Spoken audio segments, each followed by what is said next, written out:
धर्मवीर आनंदीके साहेबांनी हे आंदोलन सुरू केलं जेव्हा मंदिर बंद, नमाजाच्या वेळेस मंदिर बंद केलं गेलं तेव्हा हे आंदोलन सुरू झालं. आज त्याला जवळजवळ 35-40 वर्ष होतात ते, परंतु हिंदूंना न्याय मिळाला नाही. अनेक सरकार आली आणि गेली पण न्याय मिळाला नाही. परंतु ज्यावेळेस ईद आणि हे रमजान ईद आणि नवरात्र उत्सव एकत्र आले त्यावेळेला मीच अध्यक्ष होतो. सीपींनी आदेश दिल्याप्रमाणे डीसीपींनी अनुपकुमार सिंह डीसीपी होते आणि त्यांनी मीटिंग घेऊन ही दोन्ही मंदिर पण सुरू ठेवलं आणि नमाज पण झाला. दोन्ही गोष्टी झाल्या. सतत 3 वर्ष झाल्या. मग ते जर होऊ शकतं तर त्याचंच पुनरावृत्ती दरवर्षी करायला काय हरकत होती, परंतु ते केलं नाही. कारण पोलीस प्रशासन, सरकार यांची मानसिकता नाहीये हे आंदोलन मिटावं. जर घटनेचं 25 कलम असं सांगतं एका समाजाला तुम्ही न्याय देताय तर दुसऱ्या समाजावर अन्याय होता कामा नये. तर दुसऱ्या समाजावर अनेक 30 वर्ष अन्यायच होतो आहे. यासाठी आम्ही सर्वांना पत्र दिली. त्या पत्राचं उत्तर पण यांनी दिलेलं नाहीये. पण ती आमची पूर्वतयारी होती. पुढच्या वर्षी 1 महिना आधी आम्ही पिटिशन दाखल करतोय हायकोर्टात आणि त्याचा निकाल 100% आमच्या बाजूला लागेल. कारण घटनेचं जे 25 कलम आहे त्याची पायमल्ली होते. प्रशासनाकडनं, पोलीस प्रशासनाकडनं होते आणि सरकारकडनं पण होते. यात सरकारने लक्ष घालायला पाहिजे होतं. मी मुख्यमंत्र्यांना पण पत्र दिलं, त्याचा रिप्लाय पण दिला नाही. जर ते हिंदुत्ववादी बोलतात तर त्यांनी रिप्लाय द्यायला पाहिजे होता. आणि जे सत्तेत आहेत त्यांचेच कार्यकर्ते आज आंदोलन करतात. ते आमदार आंदोलन करतात.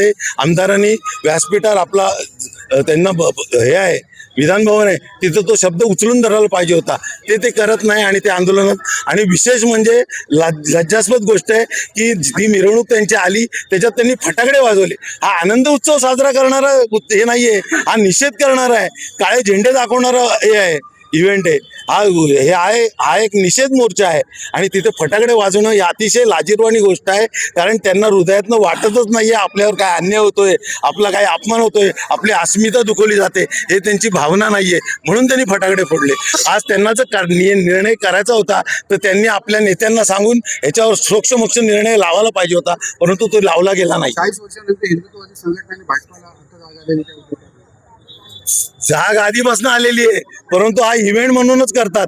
दिघे साहेबांचं नेतृत्व एकनाथ शिंदे करत होते. एकनाथ शिंदे आमदार झाले, पालकमंत्री झाले, उपमुख्यमंत्री झाले, नंतर मुख्यमंत्री झाले आणि आता परत उपमुख्यमंत्री झाले. त्यांना जर हा प्रॉब्लेम सॉल्व्ह करायचा असता तर कधीच त्यांनी सगळ्या वरिष्ठ अधिकाऱ्यांची मीटिंग घेऊन ह्याला वाचा फोडली असती. भाजप देखील या आंदोलनात भाजपला तर लाज वाटायला पाहिजे. हिंदुत्वाचं कार्ड खेळतात, वेगळी हिंदुत्व यांचं. जर एक मंदिर बंद होतं तर मुख्यमंत्र्यांनी खुर्चीवर बसायलाच नाही पाहिजे. मंदिर बंद कसं राहतं? किले पे वहाँ पे जाने से हिंदू बांधवों को रोका जाता है. कोई कारण नहीं है, कोई वजह नहीं है. हिंदू का मंदिर है, हिंदू के मंदिर में जाने को किसी को रोकना ये गलत बात है. कोई कायदे में इसका कोई कानून में कोई लिखा गया नहीं है. हर धर्म की अपने अपने धर्म की जो भी प्रथा है वो प्रथा अपने मस्जिद में और मंदिर में होनी चाहिए. रोड पे नमाज पठन करना इसको हमारा विरोध है.